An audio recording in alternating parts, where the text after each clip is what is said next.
Jangu tonera vida. Today will be the day. My baby tewali vida. My baby don't forget. Jangu tonera vida. Hi guys, this is Angella Katatumba. Please always subscribe to Kako's Facts 256. Oja okusanga Daddy Andre. Now 2019 I started working with Tony Ocean. He's my manager. Now Yagaana kutandika music commercially and I thought it was a good idea. So he's the one who introduced me to Andre. Yes. Now twalewa Andre netukola Tony. Yeah.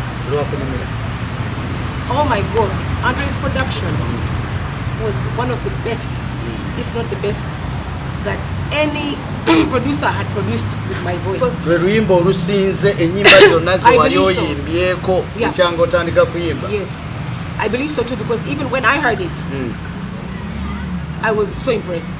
Because a lot of producers in Uganda especially, they are focusing more on harmonies, production, the vocals. This is where Andre, people like Andre, Big Nash are ahead. Okay. So when I heard the production, I was personally very impressed. Andre what the credit, okay, producer Buruji.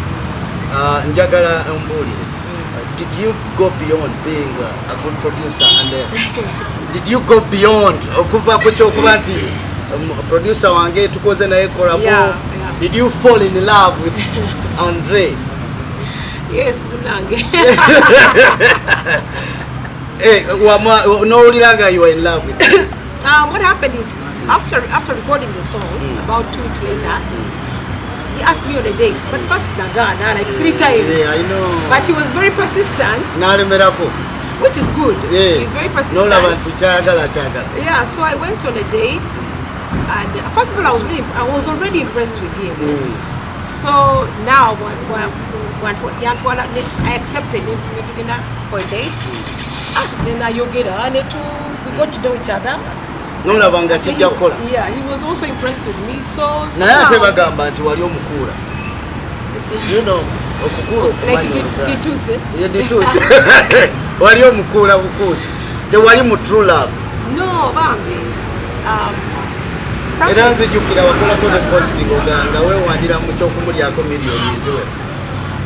Actually, that was praising him, because the truth is, for sure we loved each other. Chimugambo Andre Angela yali akwagala ebyalaali. Kati obuzibu bwavaawa.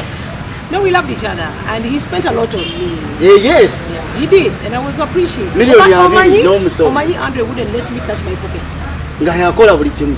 Yagaana kukwata pocket yange. He was paying for everything, and I was so appreciative, and he took the lead. So I don't have any complaint. Are you still in love with him? No, we separated over 8 months ago. January. If he comes and says sorry, Angela. No, it's over, because I've also moved on. Kati, now I'm seeing somebody else. Yeah, and I'm sure he has moved on too. So. But if it's for business, of course he's a talented producer. So if it's so for can business, you go back and record in his studio? Definitely for business. What about the collabo? You can also. I can do anything with. When it comes to business, why not? I don't believe in putting emotions with business. We're not separating any emotions. No, chase the money. You know what I'm saying? Nayenga go waliko alali dala musajja we wali omwagala Angela. Nali mwagala nnyo bantu. For sure. Ate ye naye olaba gwe wasuba omukyalo mulungi. Abadde anjagala nnyo. Angela, ojidde wano okusimba oba wetujidde olunaku olwaleero nga Winnie Nwaji yatadde ebifaananyi. Wabirabyeko? Which bifaananyi? Tonabirabako? Yabadde out n'ayambala beachwear nga naye bwe. Okay, beachwear? What's wrong with that? Neyeekubye ebifaananyi. Okay. N'alaga omubiri. But with the beachwear costume. Yes. What's the problem? Tolaba mubuzibu awo. Bagambye yakunamye. Yes. What's the problem? Can you also do it? I mean, if I had also a good body, munange, why not? You flaunt what you have. You haven't seen those pictures. Ngatumaliriza twagala twogere ku nsonga ya Butcher. Did you see that video? Oh no, it broke my heart. What's your comment about it? You know, I think always in life it's important to know both sides of a story. So you never know what the issue was, but from what I saw, it was just so heartbreaking. That man, Rocky Giant, seemed to be in a bad. When you sometimes in life you're up, you're down. So he seemed to have been in a low moment of his life. That's what I think I saw. And seeing somebody like that, even if you're at the lowest or you're at the highest, seeing someone being beaten, it's just heartbreaking. Abayimbi ngabo abayimbako ne babeera abamanyi batuka ekiseera ne bayisibwamu like faded artists. Okay. Yes, babayita bagwa, but I don't believe nti omuyimbi agwa nze nganze naye abantu bagamba omuyimbi eyagwa like abaaliwo ko emabega. Okay. Like we bagwa babatwalira ddala nga abatalina mugaso. No, I think that's a very big mistake because I always believe you never underestimate a champion. If somebody was great once, they have the capacity to be great again and again and again. Of course. So that's where people go wrong. If that's what you're saying is what it was, that's where people go wrong. Because look at Mike Tyson. Mike Tyson is about to fight, and he's looking greater, faster than before. So you should never underestimate a champion. Sometimes people, especially music, sometimes life comes and maybe they just have life and handling life issues. Singa abanga tachafulumya music. Yes. Nga like tachali on top. Yes. Akola atya okwekuuma nga abantu tebamuyisaamu maaso n'okumujerega? No, life. First of all, don't care.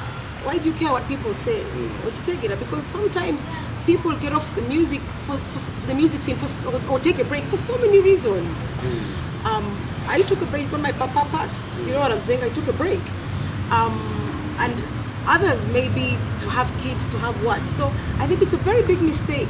So for them to kwekuma, first of all, don't care what people say because you know why you've taken a break, or you know why what has caused you to be forced to be in a break. You know what I'm saying? So you know your situation best. Don't wait for people to judge you, and even if they do, who cares what they say? Because I'm with someone. Yes, you are dating someone now. Yes. It's only like almost 3 months we've been dating. So you are to chat with Andre. Nani avake bizibu? Bagamba yali gwe. Nedda. Yali Andre. Omanyi Wagamba Andre cheating like he can't. No, I didn't say that. What did you say? Nedda. The only reason Andre and I separated is kubanga Yagaana kutwala the HIV test. Yeah, Yagaana. So he wasn't ready. So until we had started arguing about it, but it turned so kurwana. Arguing.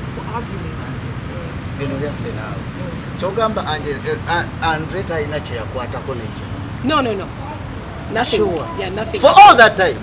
I'm 100% sure. Otherwise, Kati I would have made such a statement. If you want so, then come for a test. Exactly. Wali muyambye. Sandy muyambye wakili na kosa protection. No. Protection breaks. Wali wabasajja bajayo condom bajijako. My dear, these things are not for. Kati ekitegeza ye Yesu. You have to be very careful.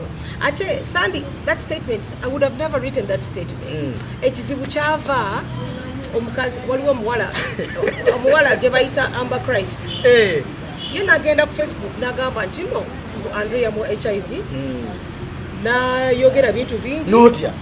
Then abantu relatives what they babade bansindikira screenshots. My family members were like, oh my God, Angie, now you're responsible, you're at the helm of Yagaana Katatumba's things, your businesses, you can't afford to ignore such an issue because you publicly accepted to being with Andre. Naye lwaki olowooza yatya okwekebeza omusaayi? Oba kale teyali ready by that time. Lwaki tewamuwaayo chance neyetereza n'olyoka omukebeza omusaayi? We had started clashing on that issue. We had started clashing. Come and we test, it doesn't work. Yeah, exactly. So, women, we need to be confident enough. Whatever bintu waliwo ekizibu, otandise you step away. Olina omwana? No. Can you say bye? Ogenda kuzala? It's in China time. Me, I have time. Because you are early 30s. Me, I never say my age because I don't put myself. I don't want people to put me in a box. But China kumanya, in that time, me have my time. Exactly. Sikola ku pressure is the whole village. The whole village is not going to raise my kids. But when I'm ready, you will produce. Yeah, if I choose to. But I'm not ready. Amen. Sibula batulaba kako Sparks 256 but in Angella Katatumba lunako lwalero. Munange, thank you so much couples for the interview. Nsanyuse nnyo ate abawagizi mwebale nnyo for the support. Thank you for loving Tony Ravira, for loving Love Me. Mwebale ku loving music yange ate 2020 ndeta 2020. Still this year? Yes. Before it ends? Yes. Data Paka. Data, more music, more videos, and I pray for more of your support and your love. So thank you so much.